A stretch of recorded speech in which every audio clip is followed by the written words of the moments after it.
All right. Hello, everyone. So first, the bad news. Derrick is not here. He is traveling. But on to the good news. I have a co-host, a temporary co-host. His name is Ben Curtis. He's one of the co-founders of Honeybadger. We talked about them in a previous episode, and he is here to chat with us and let us know what's going on in his life. How's it going, Ben? Good. How you doing? I'm awesome. This is our second Monday podcast, which is a new thing for us. We're doubling up. So I'm doing a lot of podcasting these days. Yeah, we just started recording our own podcast as well. We're a few episodes in. We're doing a weekly recording so far. We'll see if we can keep that up, but it's been fun. What was the motivation for that? Just to chat about the kind of things we're working on, things we're doing, and we'll see. It's just, Starr and Josh are really interested in doing that, and I'm kind of just showing up for the ride, and it's been fun so far. At the end of the day, is it kind of like a marketing effort type thing, or is it more just like you want to create content? Like what's the underlying idea? Yeah, I think the hope is that people who don't already know about us might discover us through that podcast. Mm-hmm. That's cool. So you're the occasional guest then? Well, so far I'm a weekly guest, and we'll see if they want to keep me. Gotcha. Yeah. Well, this can be your part of your audition, I guess. Yeah, for sure. Yeah. So one of the things that we often do is we sort of talk about what's going on, like just updates, what's new in the world of Honeybadger, your work. Like what have you been doing the last week or so? Well, one big thing that's new with us is that we just got a new hire. So we recently did a hiring process. We hired our first developer. So it's kind of a big deal because, the three of us founders are all developers. And so like bringing on another developer is huge for us. So yeah, we got a new developer. His name's Kevin. He's fantastic. And he just so happens to live in Portland. So, we were actually looking nationwide because we're a remote company. So we don't care where people sit, but we just happened to find someone in our backyard. So that was kind of fun. You're something like 7 years into this, I think. Yeah, let's see. We started, in 2012. So yeah, coming up in May, we'll be 7 years old. So it was the three of you for 7 years or so. Mm-hmm. I know you've had contractors, but as far as full-time people, it was the three of you since the beginning. I was reading your about page and seeing something like people are surprised to learn that Honeybadger is not a 20-person company. And we've just been like, it's been the three of us just kind of cranking away at it for all this time. And I have to say it was inspiring. So I'm working on a software company myself now. Who knows what will happen in the future? But as of today, our ambitions are to keep it the three of us for a long time. Like profit per employee to me is like a really interesting and worthwhile metric, as opposed to just like how big are you? How many employees do you have? And so like we're hoping to optimize that for a while, but I have no idea how it'll play out in practice. So I'm curious how it's been for you keeping that headcount so low. Yeah, we had the same goal to optimize the profit per employee, definitely. And so that's one reason why we kept it at 3 for so long. Now we're at 5. So we hired a marketing person a few months ago. And really what it came down to, we would still be at 3. We'd be happy to be at 3 forever, I think. But it just got to the point where we had too much to do and not enough hands, not enough time to do it. And so there were areas that we wanted to focus on that, like, for example, marketing. Like there are a lot of marketing activities that we always had on our list of things to do and just never got around to doing. And so we're like, you know what, let's just get someone to help us do those things. And like you said, we had contractors for a while, but one downside to having contractors is that they're not really committed to being around for the long term, right? I mean, that's the drill. So over time, we felt like, we could really use someone who's in the game with us and is committed along with us to make Honeybadger more successful. So that's why we decided to expand a bit. It's kind of nervous because like we have been just 3 for so long. We know that we work really well together. We worked together for years, even before Honeybadger. So, bringing new people into the mix is always kind of risky.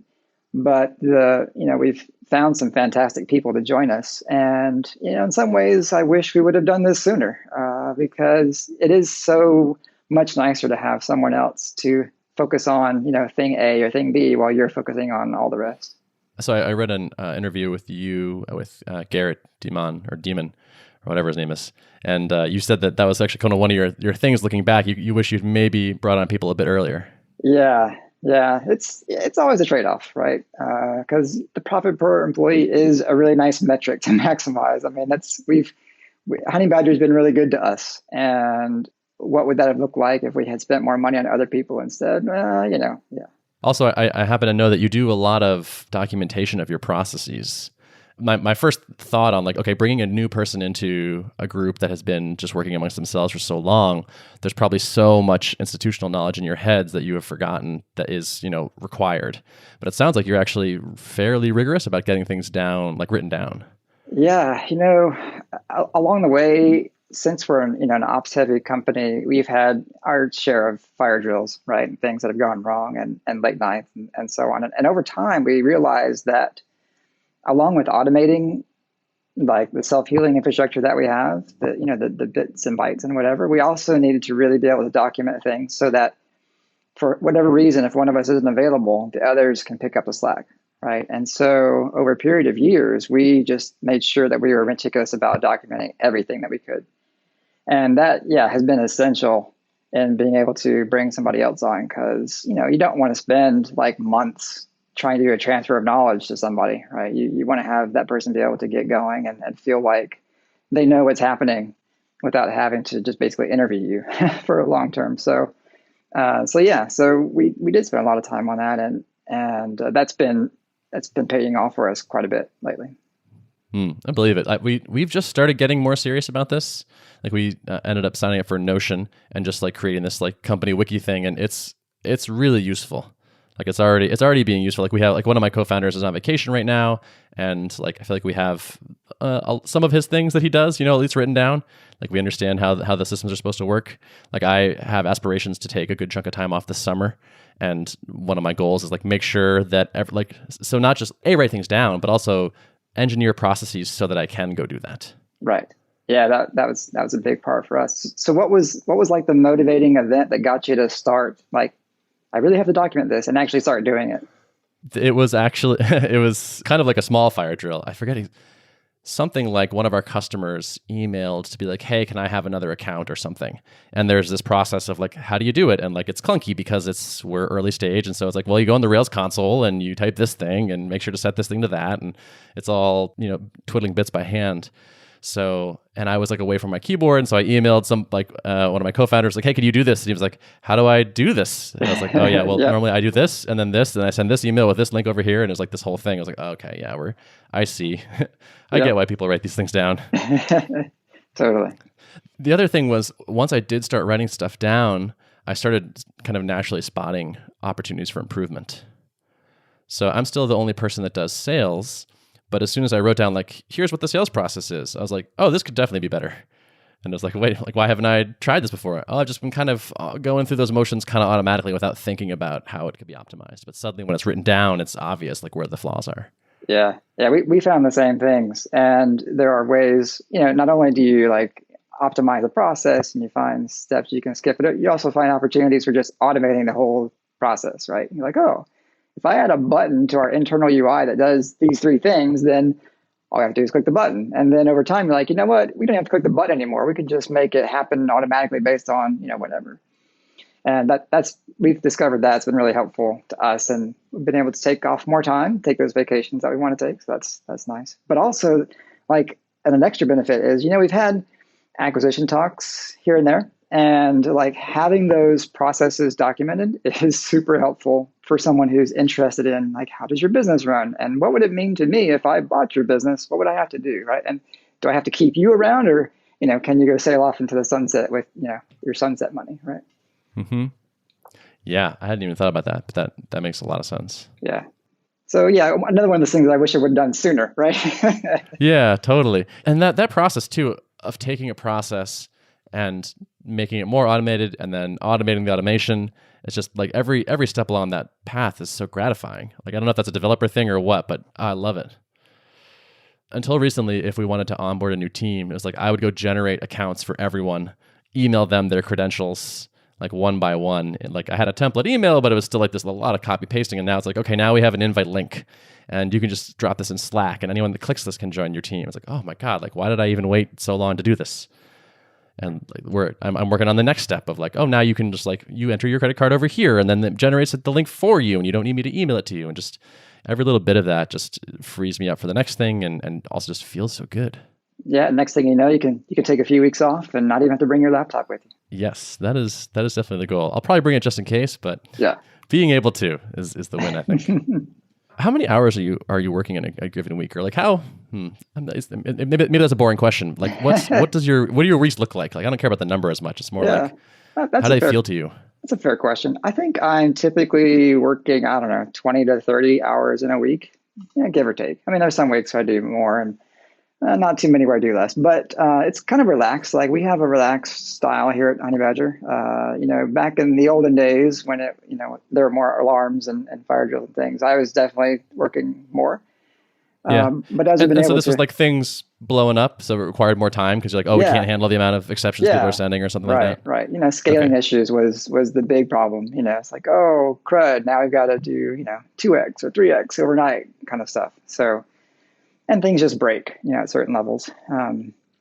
But yeah, so typically my work week is pretty quiet, and the three of us, now 5 of us, have tried to structure the business so that we're pretty asynchronous. Like, we don't depend on each other to get things done. We don't work on projects typically that require a lot of day-to-day interaction. We can, decide on something and then we go and just build that.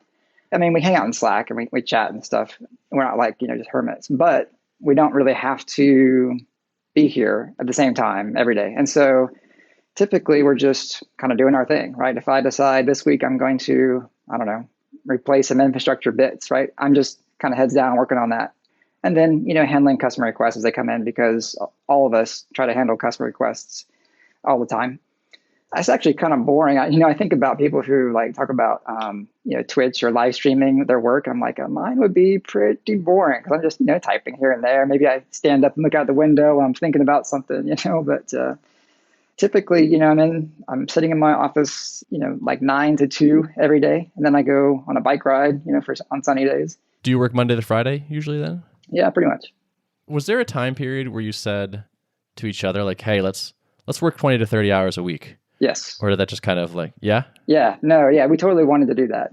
The three of us were like freelancers and consultants and worked at startups, so we've been in kind of crazy situations. And we decided very much that we did not want that. And one reason why we always said no to the investor calls was because we didn't want anyone expecting that from us. Like, we were not going to, push it into the red line area and just go full on. And that was just not us. So yeah, we totally decided that we wanted to keep our time low. And even with the hiring decision too, it's like when we posted our job ad, it was like, okay, expectation is that you'll work about 30 hours a week. And you would be surprised at how many people were just were flocking to that job ad because... No, I would not. So, but, we could have decided, oh, you know what, we don't want to spend that money on a hire. We'll just work 40 hours or 60 hours ourselves, right? But yeah, we consciously decided that we wanted to keep that low. So much of the benefit of this is that you can decide that.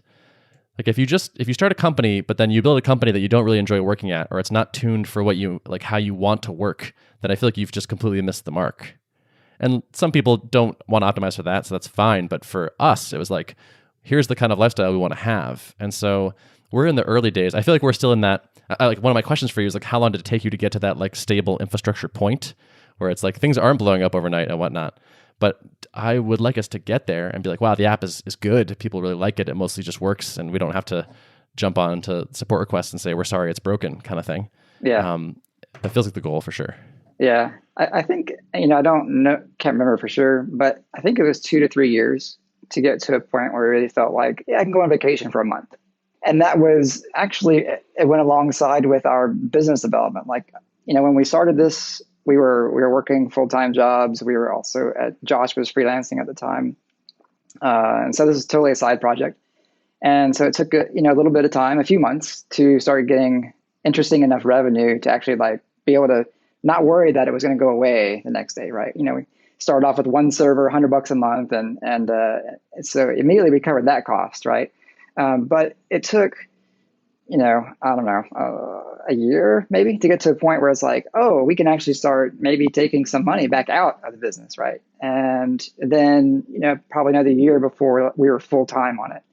As the company grew and scaled, and the technology of our company scaled, then also things like the health insurance, the full-time paycheck, the 401k, all those things showed up, gradually as well. So it actually worked out pretty well.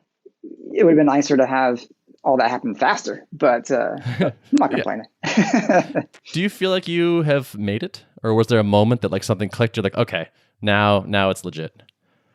I think, amusingly enough, I think it was like when we could buy health insurance, like a big company, we're part of a group that's bigger than just us. Because I paid for private health insurance for myself while I was freelancing, right? Because I had a one-man agency. And I think that's the time that I really felt like, yeah, we've really made it. Like we'd already been paying ourselves like full-time salaries at that point. And yeah, I think at that point, it felt like, you know what, we're getting paid well to do exactly what we want to do and exactly how we want to do it. And to us, that's living the dream. Nice. Do you have a ballpark sense of how long it took to get to roughly back your old salary before you went full-time on Honeybadger? It's probably 1.5 to 2 years, somewhere in there. Mm-hmm. Yeah. That sounds fast to me, actually. Do you listen to the Tropical MBA at all? No, I don't. It's a good podcast. They have this like rule of thumb they talk about, which is like 1,000 days to replace your old salary if you strike out on a new business. Mm-hmm. So according to them, you're ahead of the game. Yeah, I've heard other people say expect 2 years to have a sustainable, revenue, and I think somewhere in there sounds about right to me. Cool. We're coming up on our first birthday, so you haven't quite replaced your full-time salary yet. I wouldn't. Yeah, no. I would say I'm in no danger of having replaced my full-time salary. We did just pay ourselves a little bit. We just had our first dividend, whatever it's called, disbursement or something. Yeah. So that was exciting. That's a definite milestone. Yeah. For sure. Yeah. And recurring revenue suggests there might even be another one of those next month. So that's exciting. Yeah. It's what we did in the early days was we actually kind of put a schedule in place where we automated that, right? So we said, okay, what can we afford to do on a regular basis? Maybe it's $50 a month to all three of us, right? And so we just started. I can't remember what we started with, but because we wanted to set our goal for ourselves that we would never fail on paying ourselves, right? Even if it was a meager amount, right? And so we didn't really have like a revenue target, like we have to make X amount of dollars by such and such month. But we did not want to let ourselves down, right? And so we kind of set this, and then every once in a while, as cash accumulated in the checking account, then we'd say, okay, we can bump up that to whatever, right? And then 1 month it was that magic number. It's like, oh, we just replaced our full-time salaries, Nice. Yeah, that's beautiful. That's an interesting way of framing that. I might have to run that by the guys and see what they think. I think the fun thing about that was, well, by that time, like Starr and I, we had quit our full-time job because Honeybadger was too distracting to be able to do that and a full-time job at the same time. And so all three of us were back to freelancing at that time. And I really wanted to be done with freelancing. And so like I had my magic number, right? And so every time we bumped up that distribution number, I thought, okay, now I can dial back my consulting by that much, right? Because I just need to keep that number even. So that was a way for us to, or for me, particularly to justify progressively spending more time on Honeybadger because I could see that income was bumping up on a regular basis. Did you say it took about like 2 to 3 years to get to the infrastructure to be stable? Yeah, because we were just growing so rapidly in the early days. That growth is not as rapid now as it was then. And of course, now we have more automation in place to handle big spikes and things like that. And so what we found was like, we could get to a certain point and then things would just break. Like, oh, we reached that 10x point or whatever X point where things just don't work like they used to work, right? And so we had to re-architect, right? And so, we had to go through that 5 times before we got to a place where it's like, oh, we can now handle any foreseeable kind of growth that would come our way. Mm-hmm. I have this theory that like really good software takes 2 to 3 years. And like, it's okay in the beginning. And then it sounds like maybe you're dealing with something different because you just kept having to deal with more traffic. But even if you hadn't, I don't think we're going to have so much scaling concerns with our app, but just to make it great, I feel like is actually a multi-year process. And along the way, it's okay.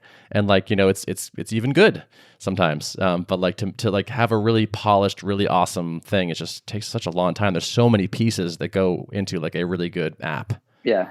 Yeah, I totally agree. So do you have like a roadmap of your like 6 or 12, 18, 24 months out what you want to have your software be? No, I would say we have maybe 3 months. We know what the most requested features are, and we have a rough sense of the order that we think we're going to implement them. But I was just talking about this today. So there's this big feature everyone wants right now, or like a lot of people want, which is multi-way calls. So we do one-to-one pretty well, but people are like, I want to loop in a third person or a fourth person. And the thing is that like unlocks so much complexity. And it's kind of like a permanent complexity upgrade where it's like now every feature we have to think about, well, what happens if there are 3 people? What happens if there are 4 people? Like this just sort of, it adds a new dimension of complexity permanently. And so I want to do this thing that our customers want. In the sales process, people are like, so do you have multi-way calls? And like, so I think there are things that like deals that we could close if we had it that we maybe wouldn't, or at least customers that would get a lot more value. Like people that are already paying customers, they say we would use this more if we didn't have to, switch to a different tool when we wanted a third person in there. And so like we want to do this, but we think A, it's going to take a long time. B, it's going to be hard. It increases the complexity going forward. So it probably slows down feature development for other things. So having like kind of a hard time prioritizing this right now. So we're kind of just like biding our time. We've come up with like a couple different phases where it's like, okay, there's some refactorings we can put in place now that will like aren't the whole thing, but sort of get us set up to start doing the whole thing later. So maybe we can sort of roll this out in phases where it's like, all right, let's make do some surgery behind the scenes that no one will even know, but that will make this thing easier to do later. And we can kind of do that because those are smaller. We can do them in parallel with other feature work. Yeah, I like that approach. Yeah, we've done that from time to time with bigger things that we know are going to take a longer time, or things that we know are going to affect like all the data that we have, right? So we have to roll that in over time, right. let the data accumulate, for example. Yeah, I feel like this is like really important to not fully dedicate ourselves to this thing just yet, even though it's the feature people want, because I feel like there are a lot of things to do. And it's pretty frequent that people send us they're like, how come I can't X? And we're like, wow, you definitely should be able to X. Or like, oh yes, that definitely is a bug. Or like, oh, wow, that would be way better if that worked that way. And so there are these like shorter features that I think are good ideas and also make us responsive, which I think is such a huge part of the value proposition right now. Like when someone asks for a thing and like it shows up a day later, that's just huge in the beginning. That's like part of our competitive advantage over, Zoom or something. And so I want to maintain that. Yeah. Yeah. We've never done a long-term roadmap. We don't believe in them. We have, like you have big features that you're thinking about or that, just rolling around in the back of your head that, you want to tackle someday. But yeah, having the ability to turn around on a feature request the same day or the next day is awesome, and people love that. I mean, we get our best feedback from people when we do that, and it's fun. It feels good when someone can say, "Hey, I want this thing," and you're like, "Hey, I could build that today. I could do that, right? Let me just drop what I'm doing and go build that." And people just love that. Yeah, I feel like that's the game right now. It's like this is one of the things we can bring to the table. There are things we can't compete on, but we can compete on speed and like responsiveness. And so like when someone sends us an email, I try to respond to it really fast. It's like, we care about you. Like we're going to respond quickly because, this is part of the game for us right now. And like once we get fat and lazy later on, maybe it takes a whole day to get back to you or something. But right. For now, we're trying to get to that full-time salary so I can go back to a 20 to 30 hour work week. There you go. Yeah. It's cool if you're not comfortable talking about this. But one thing that I've been curious about is margins in SaaS companies. So like I'm trying to figure out like, okay, if we hit what revenue level, how much money are we going to actually be able to pay ourselves? Do you have a sense of what your margins are or like what they were in the kind of early-ish days? Do you remember any of that stuff? I actually have no idea. I mean, I know what our hard costs are, and so I could do the math if I was quick at math. But no, I don't. We don't track that number, I guess is a better way for me to answer the question. So I don't really know.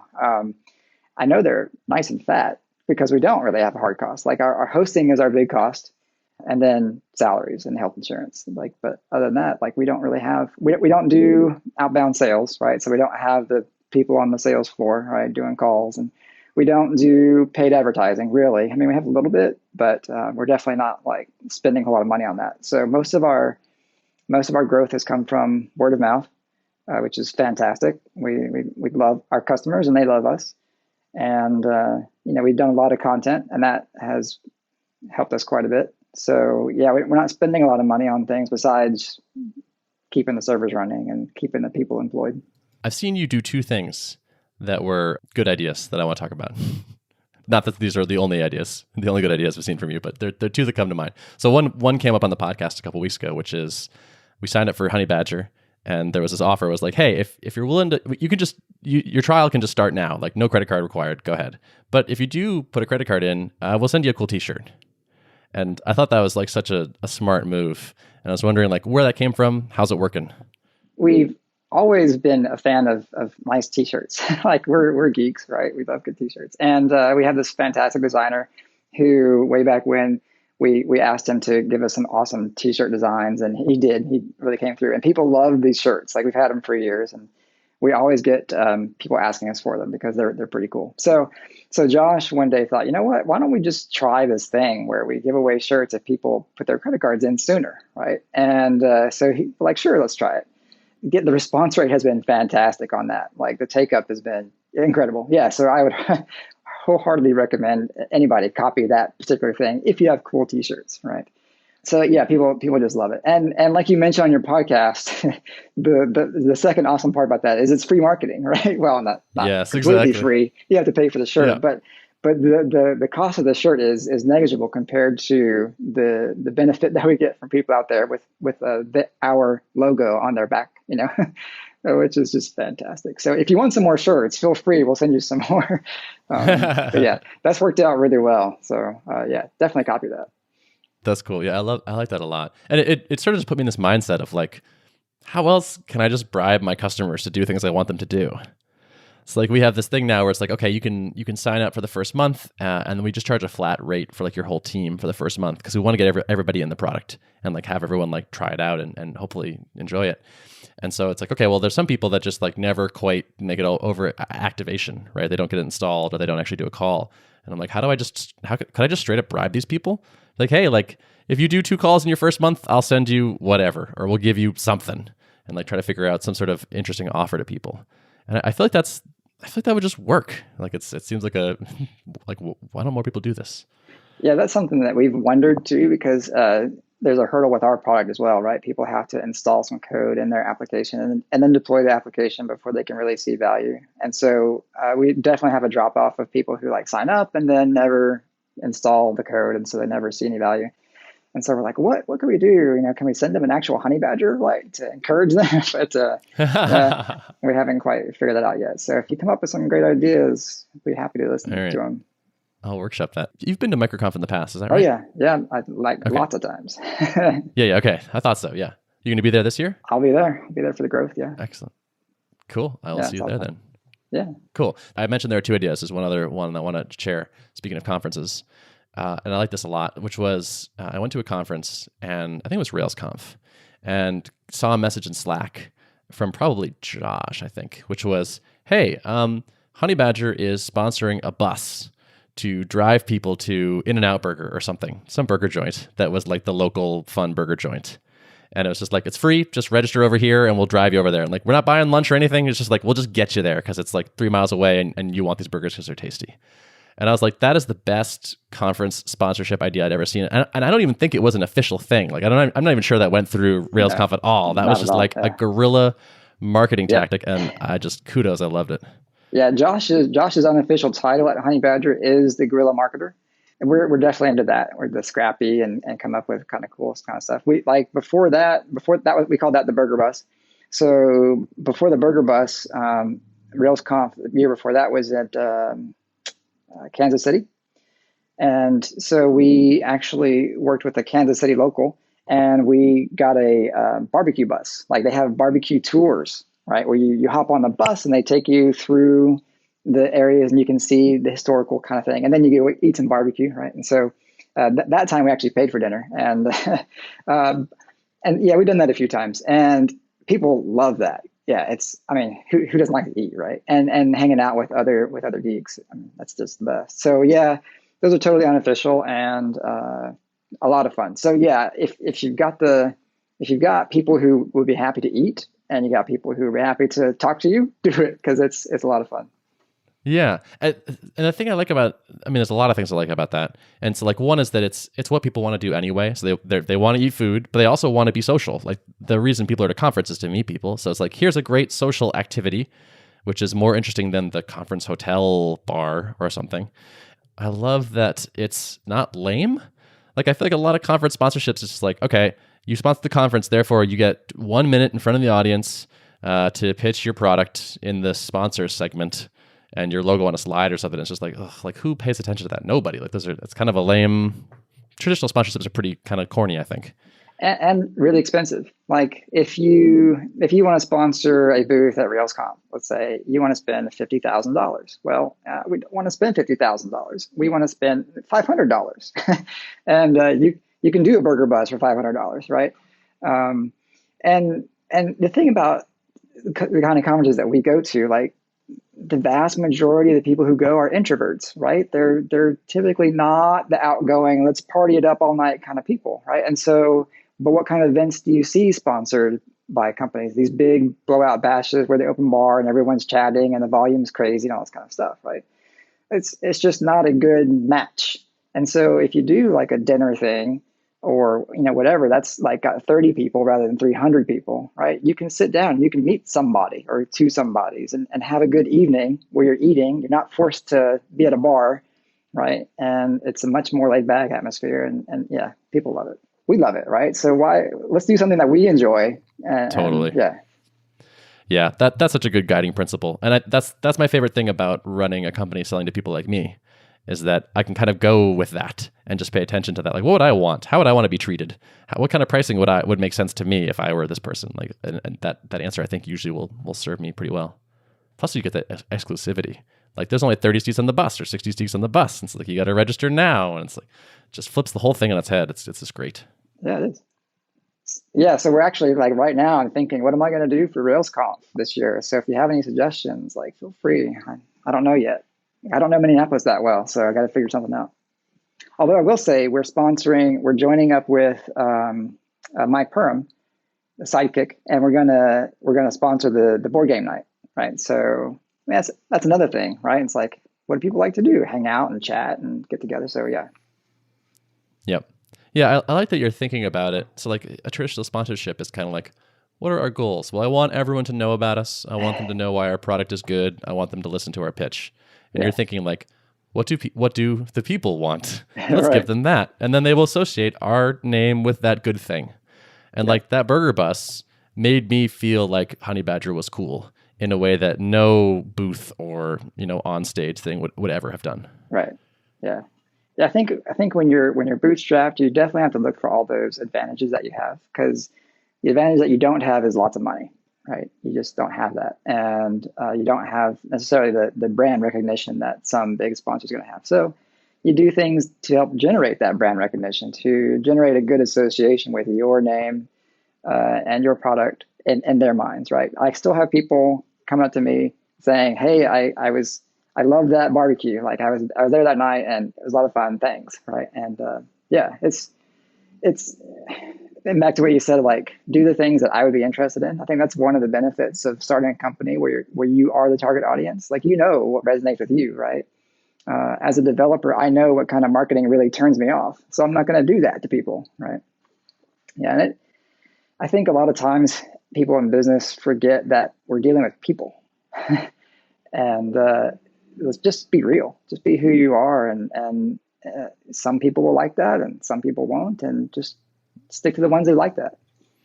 Yeah. I've heard you stress this in a couple of interviews, and I really like this angle, which is like we like our customers, they like us, and we try to be really nice to them and take good care of them so they keep liking us and they keep buying from our business. And I feel like there's this temptation of thinking of business as this mercenary, purely logical kind of experience where it's like the customer will choose they'll build a matrix and they will line up the features and the benefits and all that and the costs, and then they will make a rational, logical choice based purely on that. And it's like, not really though. Probably more like they're like, oh yeah, those Honeybadger guys are cool. Like we should use them. They're nice people. And you can like pay attention to that. Like the people like buying from people that they like. That I think is like a key insight, especially in the early days, I would think, but probably going on for a long time. Yeah. And, I think it's okay if you decide that's not for you. Like if you don't want to, if you want to be the kind of company that responds to RFPs and likes to fill out the check boxes on those security surveys, that's not a thing that we're really fond of at Honeybadger. But if that's you, go for it. That's cool, right? There's nothing wrong with that. I think just that's what I love about bootstrapping is that you get to decide what you like and what you're going to try. And if it doesn't work out, well, you have to go get a real job, right? But if it does, exactly. Then how cool is that? You're right. Exactly. Yeah. That's why so like we're focused on like hitting like ramen profitable now. And I think it'll be such a wonderful moment to arrive at that point, because then it's like, okay, we have like, we're here. We're not going to die now. And so we can do this thing the way we want to, like we can keep doing it the way we want to. And it's worked so far. So let's keep doing it. And I'm looking forward to that feeling of, I'm hoping it'll be like a feeling of freedom at that moment. I like that feeling of freedom. So what to you will say when you get to that point, I'm feeling good? Like what kind of like policy or however you do your business, like what thing maybe has bugged you in the past that when you feel like you've made it and you got it, like you'd be like, yeah, now I'm feeling pretty good. So this is maybe a personality flaw, but I'm allergic to security questionnaires, vendor qualification. I'm allergic to things that feel like stupid procedures that big companies want you to do because someone in a meeting decided this is how it would happen. Like if you're like, hey, we evaluate the security of things we install because that's smart and we have some smart tailored questions, that is a reasonable thing. But when I get the sense that like, this is just the stupid thing that you have to do because you have no power, and like I'm talking to like the purchasing person that doesn't care about this and just exists to get checkboxes checked, I get frustrated so fast. Right now, we've been writing a doc, like a security details doc, to make this process better because we get some of these questions. And that's the right answer, I think, at least for now. But like to some degree, having made it is just being like, you know what? No. They're like, hey, here's a security question. We're like, we don't do those. Here's a doc. If you have any other questions, you could maybe email me.